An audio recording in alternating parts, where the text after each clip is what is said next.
Ya vamos a arrancar con la clase de patología no rectal. Básicamente recordar que la pelvis es un espacio que continúa con la cavidad abdominal y contiene órganos de distintos sistemas. Tanto en el tracto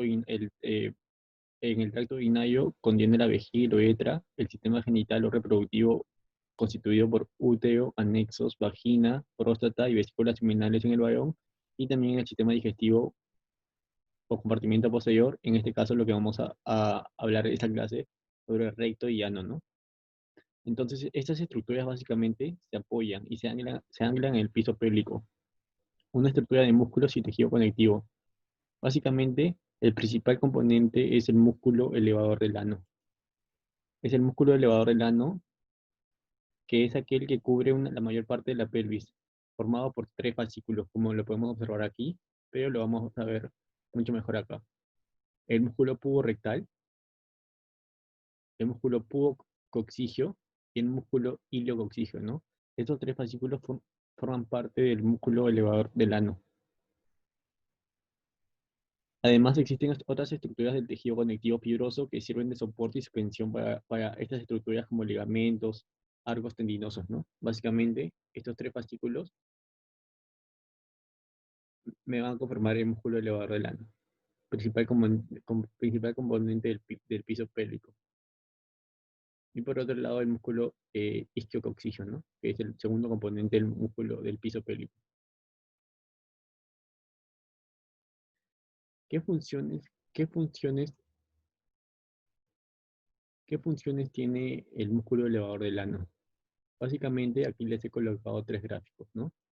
En donde podemos observar en el gráfico, en el primer dibujo, los músculos, las fascículas del músculo elevador del ano, y este vendría a ser el esfínter anal interno, ¿no? Tanto todos los fascículos en estado de reposo, ¿no? Como si estuviéramos nosotros sentados. Por otro lado, en el gráfico número B, en el gráfico en la letra B, básicamente se puede observar que los músculos se vuelven horizontales, ¿no? ¿Por qué?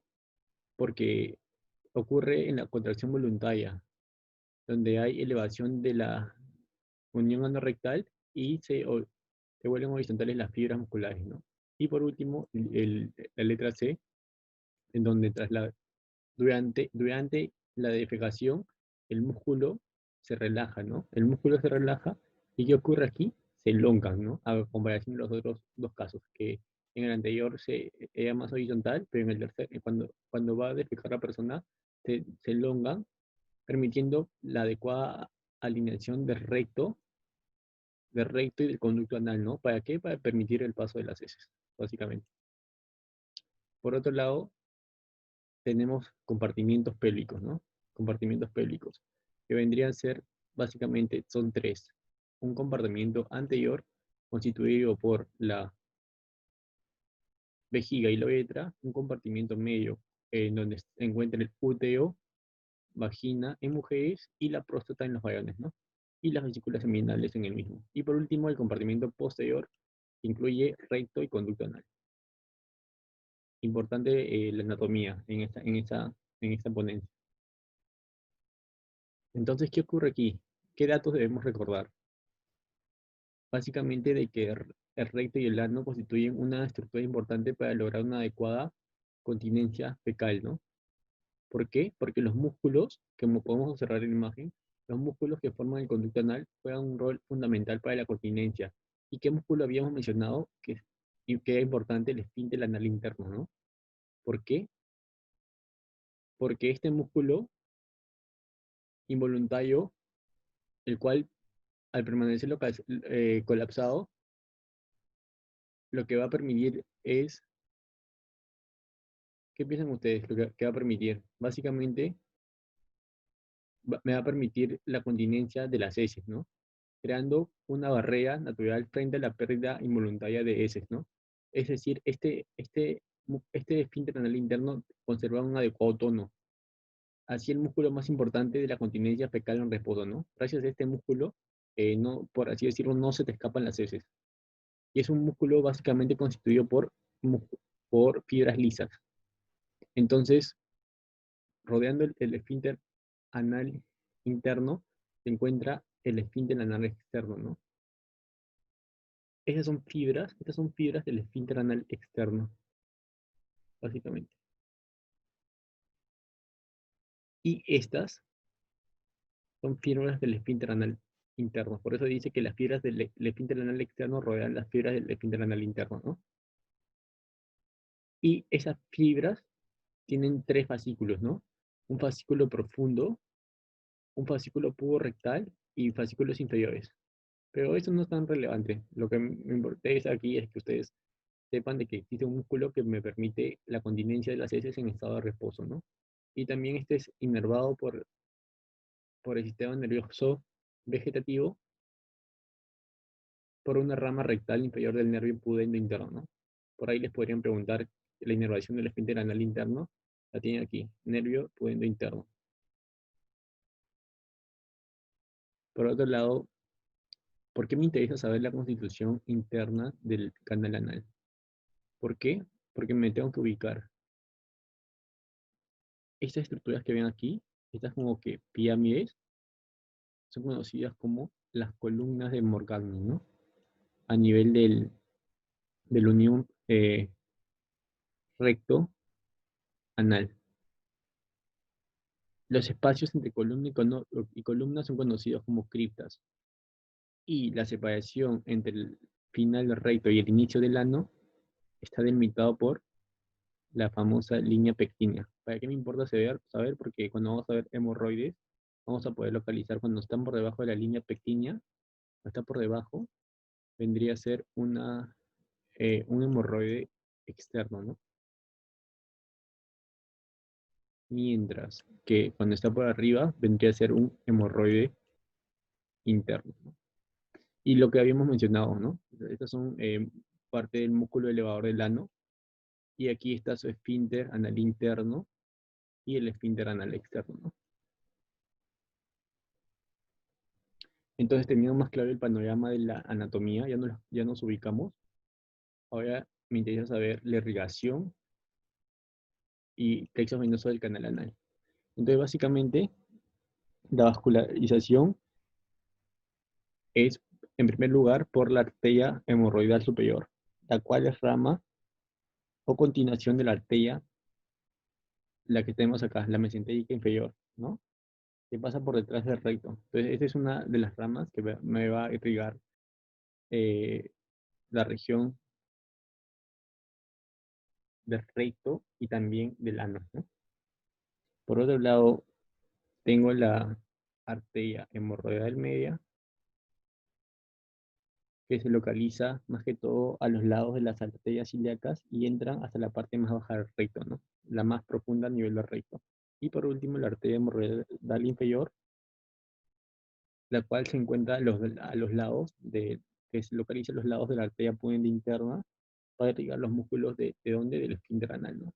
Y básicamente eso me interesa saber.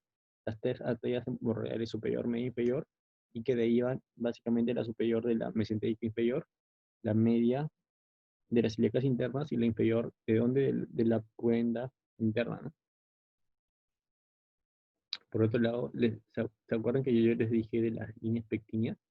Ya pues lo que les mencioné, por arriba se le conocen las hemorroides internas, las cuales son mucho más sangrantes, ¿no? Mientras que las hemorroides externas son más dolorosas que sangrantes. Eso a veces preguntan cuál es la diferencia clínica, lo que les acabo de mencionar. Entonces, qué es una hemorroides? ¿Y por qué me interesa saber su definición, su clínica? Básicamente son una especie de sacos o agrandamientos excesivos o dilataciones de los plexos venosos hemorroidales, ¿no? Entonces, básicamente se define así a las hemorroides. También algunos dicen que pueden ser varices o inflamaciones de las venas del recto y del ano, ¿no? Entonces, quedémonos con ese concepto. Son dilataciones de los plexos venosos a nivel anal, ¿no? Anatómicamente está formado por tejido submucoso donde está contenidas las pénulas y arterioles superficiales del conducto anal. Entonces, la prevalencia no guarda relación con las edades, ¿no? Y ocurre más frecuente en países desarrollados. pero los factores que determinan el crecimiento de las hemorroides y su prolapso aún no se conocen, pero sí se conocen algunas conductas de riesgo que, que podrían como que dar una mayor incidencia en cuanto a las hemorroides, ¿no? Por ejemplo, las personas con constipación crónica tienen mayor tendencia a desarrollar hemorroides. De igual manera, aquellos que permanecen mucho tiempo sentados, las personas sedentarias también, y también las personas, bueno, las mujeres embarazadas, por aumento de la presión intraabdominal, se presentan las hemorroides en un mayor porcentaje, y de igual forma las personas con hipertensión portal o los pacientes cirróticos, ¿no? Entonces son algunos factores predisponentes para que se formen las hemorroides. Bueno, yo tengo ahora una clasificación de qué de hemorroides internas. Y hay una clasificación que va del 1 al 4, donde cada grado va a tener un determinado, una determinada peculiaridad clínica. Por ejemplo, el grado 1, básicamente los vasos hemorroidales no sobresalen y tampoco no se presentan prolapso, ¿no? Como se puede observar aquí, grado 1. Mientras que en el grado 2, como podemos ver acá, hay un prolapso leve al esfuerzo, pero ese prolapso vuelve a reducirse, es decir, ingresa por sí solo. En el grado 3, tras el prolapso, no sé, o sea, tras el prolapso necesita una reducción manual de la persona. ¿Para qué? Para devolver el hemorroide a su lugar, ¿no? Por eso que acá dice, se presenta prolapso durante el esfuerzo defecatorio y requiere reducción manual. Esa es la definición de un grado 3. Y por otro lado, el grado 4, en donde tras el prolapso, el hemorroide permanece afuera, ¿no? Es decir, no es posible reducirlo. Básicamente esta es la clasificación que preguntan mucho los exámenes y ustedes necesitan conocerla, ¿no? Porque vienen casos clínicos, incluso te viene eh, para el manejo, ¿no? Entonces, básicamente, la clínica es una molestia anal, ¿sí? Las hemorroides externas, como les habíamos mencionado, duelen más, pero las internas no tanto. Pero las internas que sangran más. Algo que se complique, ¿no? Por una trombosis, por ejemplo, o una infección. Sangrado rectal es la primera causa de hemorragia digestiva baja. Es un dato importante tener en cuenta. Y una complicación que se puede presentar es la famosa trombosis hemorroidal, ¿no? Dolor intenso, el paciente refiere dolor intenso y se observa una coloración azulada a nivel de la lesión, ¿no? La famosa trombosis hemorroidal.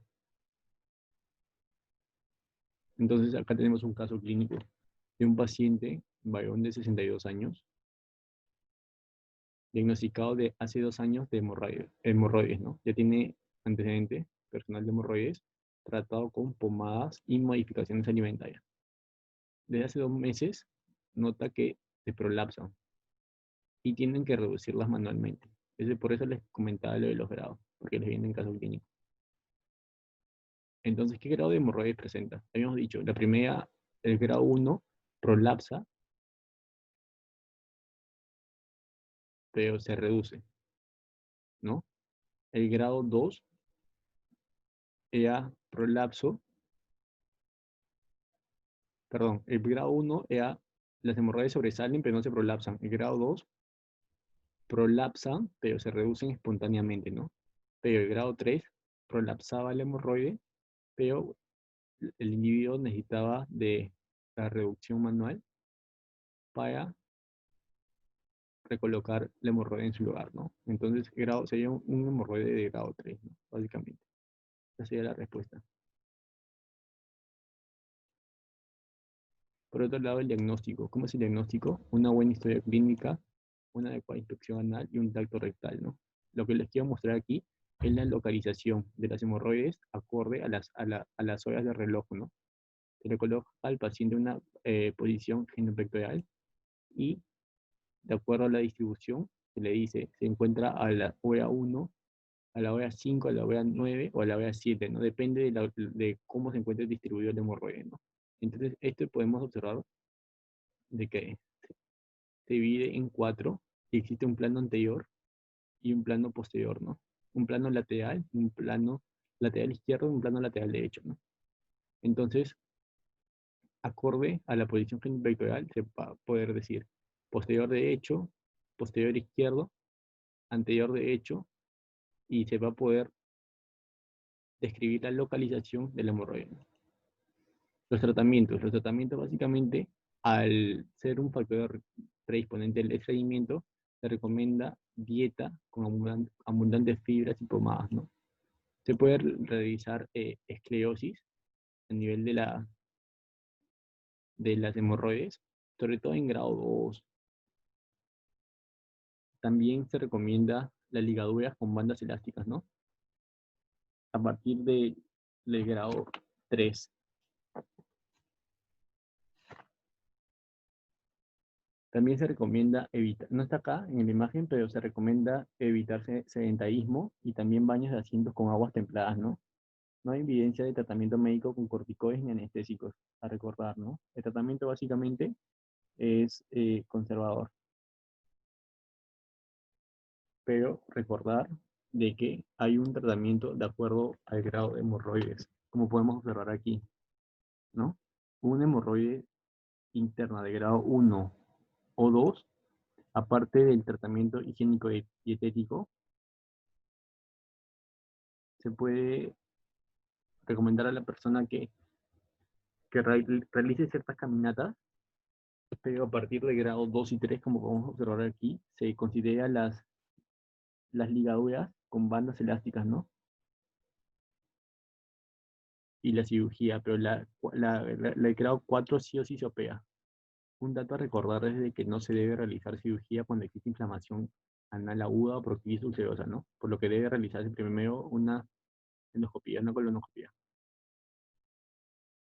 Por otro lado, ante una hemorroide trombosada o estrangulada, la de elección es una hemorroidectomía de urgencia, ¿no? Ese es el tratamiento de elección por si les preguntan.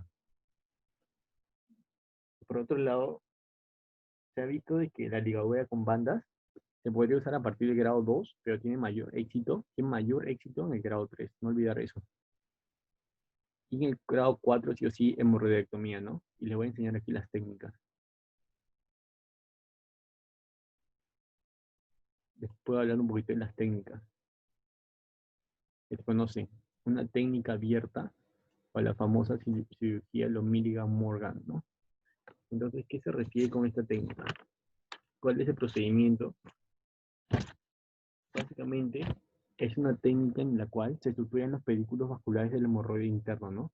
Entonces, como podemos observar aquí, primero se sujetan y se traccionan al exterior los hemorroides internos, como podemos ver acá, se tracciona, primero se sujeta, después se tracciona hacia el exterior y después son estirpados con la ayuda de las tijeras, ¿no? ¿Y qué se hace? Se realiza una sutura, ¿no? Se realiza una sutura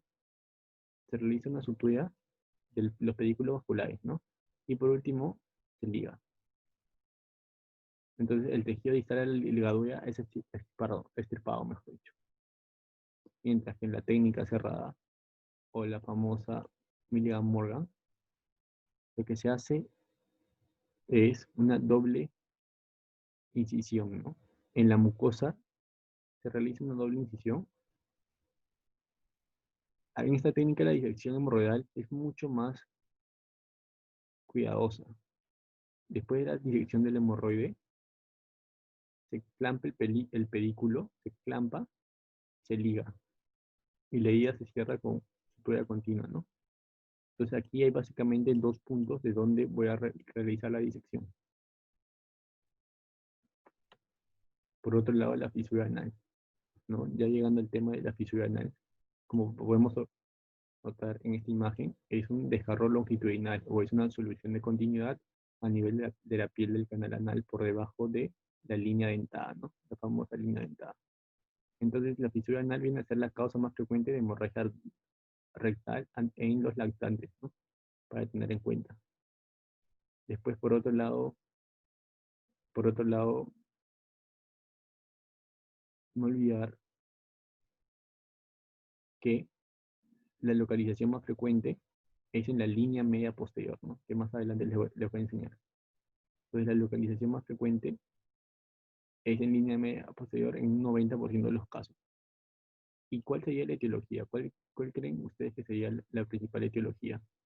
Básicamente, de que hay un aumento del tono del esfínter anal interno, ¿no? Entonces, lo que yo les quiero mostrar es de que al haber un aumento del tono del esfínter anal interno, el principal síntoma va a ser el dolor, mejor dicho, a la defecación.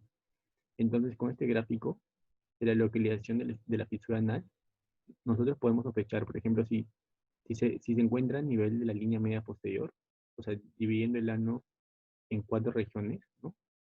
Si se encuentra en la línea media posterior, donde es la más frecuente, ya se sospecha una fisura anal aguda o crónica, ¿no? De igual manera en la línea anterior, ¿no? Aguda o crónica, pero si se encuentra en el plano lateral, ya hay que sospechar otras patologías, ¿no? Y si hay recurrencia sobre todo se puede sospechar de una enfermedad de Crohn, de una colitis ulcerativa, incluso de pacientes con tuberculosis o sífilis, ¿no?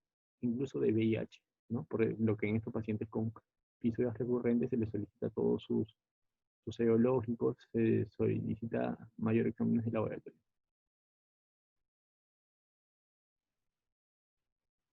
Por otro lado, la fisiopatología es al aumentar el espasmo del esfínter anal interno, se produce dolor al defecar, ¿no?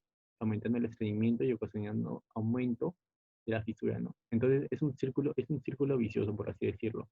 ¿Por qué? Porque hay una solución de continuidad, hay dolor, hay isquemia, y cuando está tratando de cicatrizar, otra vez viene el aumento de tono del esfínter anal interno para la defecación y al final nunca cicatriza.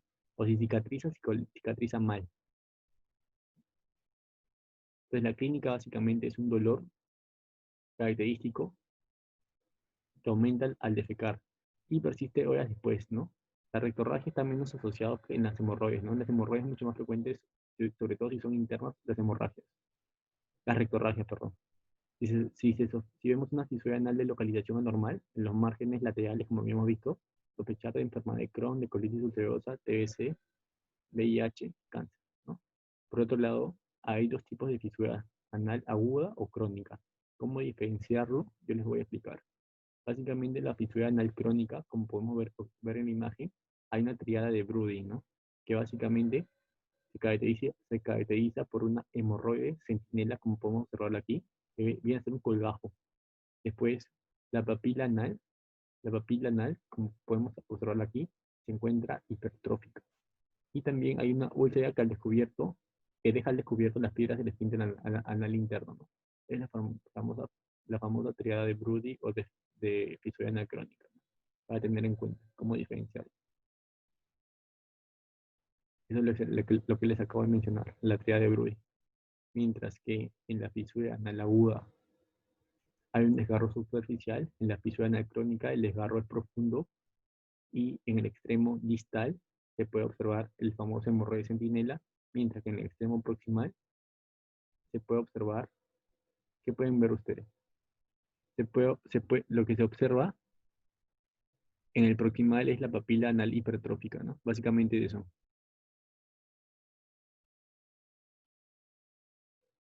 Ya sigamos. El tratamiento básicamente como la principal causa es, o un factor predisponente es el estreñimiento, es aliviar este mismo con aumento de dieta en fibra, lubrificar la superficie anal, incluso baños de asiento no se recomienda. Por otro lado, en la fase crónica, ¿cuál es el tratamiento de elección? Preguntan en los exámenes. ¿Cuál es la cirugía de elección? Es la esfinterotomía lateral interna, ¿no? El acrónimo ELI, ¿no? Pero aparte de ello se puede colocar también pomadas de nitroglicerina, ¿no? ¿Por qué se prefiere la esfinterotomía lateral interna? Porque tiene menor recurrencia, se secciona el esfínter anal interno en su zona lateral sin tocar la fisura, y esas son las ventajas que muestran, ¿no? Básicamente. Bueno, esto es un caso clínico que les he colocado. Entonces, es un paciente de 56 años acude a la consulta por dolor anal de comienzo súbito, tras un episodio de estreñimiento, ¿no? 56 años con un episodio de dolor anal post-estreñimiento. no tiene conductas sexuales de riesgo, no presenta fiebre y se queja de que cuando va a hacer deposición siente un dolor como si le cortaran, ¿no? Es un dolor muy, muy intenso para la deposición. A la exploración no se observan alteraciones externas, pero al intentar hacer un tacto rectal existe un aumento del tono, ¿no? Un aumento del tono del esfínter. Es como si, es como si o sea, el explorador siente de que el esfínter se va cerrando y es imposible hacer por lo que es imposible hacer por regresar el dedo, ¿no? Por las quejas del paciente, ¿no? Obviamente ya no vas a seguir haciendo el tacto rectal. ¿Cuál es el diagnóstico más probable y la opción terapéutica, ¿no? Con lo que hemos mencionado, obviamente no se va a tratar de una hemorroide, ¿no? Porque el paciente me refiere un dolor intenso con la defecación, ¿no? Habíamos dicho que las hemorroides internas, las internas van sobre todo con sangrado y las externas un poco más con dolor, ¿no? Pero aquí te dice con la defecación, entonces ya vas descartando. Lo más probable es que se trate de una fisura anal aguda, ¿no? Una fisura anal aguda, ¿por qué? Porque el explorador no te remite signos de la triada de Brody, que viene a ser la hemorroide centinela o la papila hipertrófica, ¿no? Papila anal hipertrófica. Entonces, básicamente sería una fisura anal aguda en la cual se necesitaría dar baños de asiento y también analgésicos y aumento de la dieta en fibras, ¿no? Entonces, básicamente, esa es la dinámica o la conducta terapéutica a, a optar en este caso. Ya, chicos. Ese es un, esta es la primera parte de la patología no rectal porque es extensa. En el cronograma vamos a seguir la siguiente clase con fístula anorrectal, ¿no? Y abscesos.